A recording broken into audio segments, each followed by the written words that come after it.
E aí, Funk, tudo certo? Chegou Tudo a ver o jogo certo. da Copa? Vai, como vi aquele golaço, Felipe Coutinho. Que golaço, né, Que cara? golaço. Tá aí, Arthur. O que tu achou? Conversa com a gente. Foi mal, eu não vi, pessoal. Eu tava lendo o livro aqui do Engels sobre a origem da família, da propriedade privada e do Estado. Ah, legal. Mas eu não entendi muito bem essa parte que ele fala da origem da barbárie. Sabe alguma coisa sobre isso? Ah, como eu sei.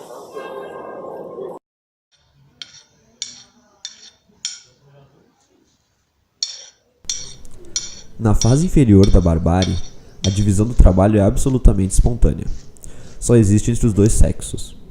O homem vai à guerra, incumbe-se da caça e da pesca, procura as matérias-primas para a alimentação, produz os instrumentos necessários para a consecução dos seus fins. A mulher cuida da casa, prepara a comida e confecciona as roupas, cozinha, fia e cose. Cada um manda em seu domínio, o homem na floresta, a mulher em casa. Cada um é proprietário dos instrumentos que elabora e usa. A economia doméstica é comunista, abrangendo várias e a miúdes numerosas famílias. O resto é feito e utilizado em comum, é de propriedade comum. Mas não foi em todas as partes que os homens permaneceram nessa etapa. Ásia Central. A descoberta de animais que se deixaram domesticar e puderam ser criados no cativeiro revolucionou a história. Antes, era preciso ir à caça para capturar a fêmea do búfalo selvagem. Agora, domesticada, ela dava uma cria a cada ano e proporcionava ainda por cima leite. Certas tribos mais adiantadas fizeram da domesticação e da criação do gado a sua principal ocupação. As tribos pastoras se destacaram do restante da massa dos bárbaros. Esta foi a primeira grande divisão social do trabalho.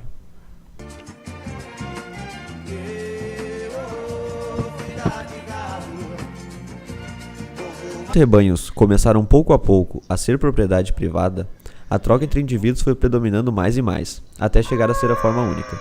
Em linhas gerais, o gado desempenhou as funções de dinheiro e serviu como tal já naquela época.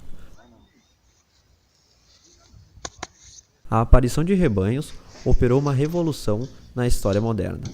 Todo o excedente deixado agora pela produção pertencia ao homem. A mulher tinha participação no consumo, porém não na propriedade. Agora, a preponderância do lar fazia com que a mulher perdesse sua importância, comparado com o trabalho produtivo do homem. Este trabalho passou a ser tudo, aquele uma insignificante contribuição. A emancipação da mulher só se tornaria possível na indústria moderna.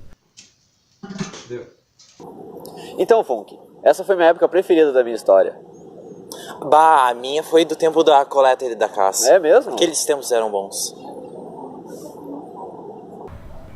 Na fase média da barbárie, a horticultura aparecia como precursora da agricultura, embora a terra continuasse a ser propriedade da tribo. Nessa mesma fase, houve dois descobrimentos importantes. O tear é a fundição de minerais e de metais.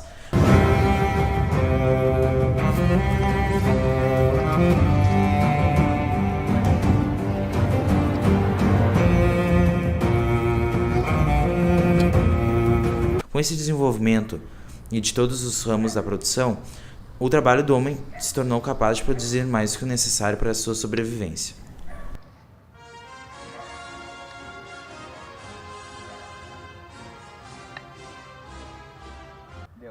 No início, a utilização de metais preciosos como mercadoria e moeda era pouco desenvolvida. Esse processo gerou uma nova divisão da sociedade em classes, dividindo entre ricos e pobres, senhores e escravos. Tal diferença de riqueza entre chefes de família acabou com o trabalho comum da terra, levando ao surgimento da propriedade privada.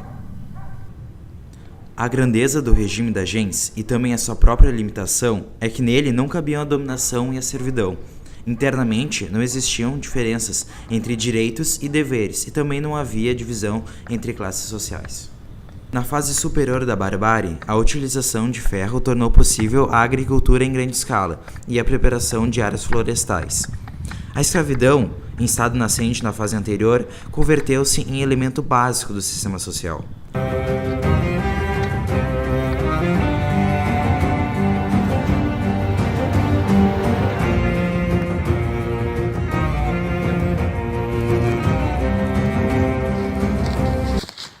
Pela guerra, prisioneiros foram transformados em escravos. Da primeira grande divisão social do trabalho, nasceu a primeira grande divisão em duas classes, os senhores e os escravos.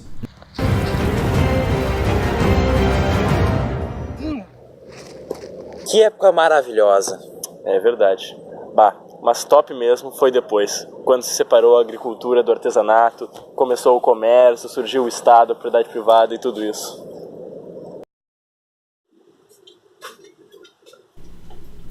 Um trabalho tão variado já não poderia ser realizado por uma só pessoa, levando à separação do artesanato da agricultura, no que ficou conhecido como a segunda grande divisão social do trabalho. Ao se dividir a produção em agricultura e ofícios manuais, surgiu a produção diretamente para a troca, a produção mercantil e o comércio.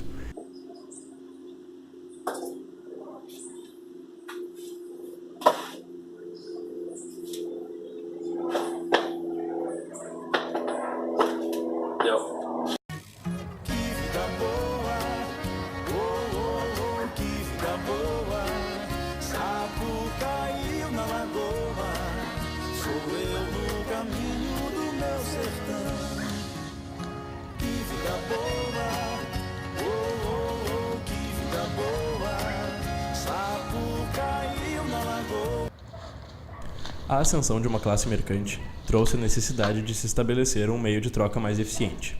Com isso, surgiu o dinheiro metal, que, por sua vez, promoveu a compra e venda de terras, terminando de vez com a lógica de funcionamento das gens. Os conflitos gerados por esse processo acentuaram os antagonismos entre as classes e propiciaram o surgimento do Estado.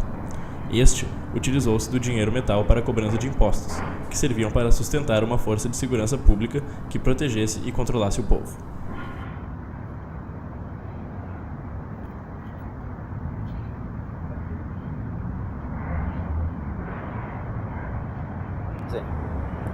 Bah, que saudades. Esses tempos foram dourados mesmo. É verdade, né, gurizada? Coisa boa lembrar da nossa época, né? É. Mas eu olhei aqui agora, é hora da revolução. Partiu o Tiru, então? Partiu! Now the world don't move to the beat of just one drum. What might be right for you may not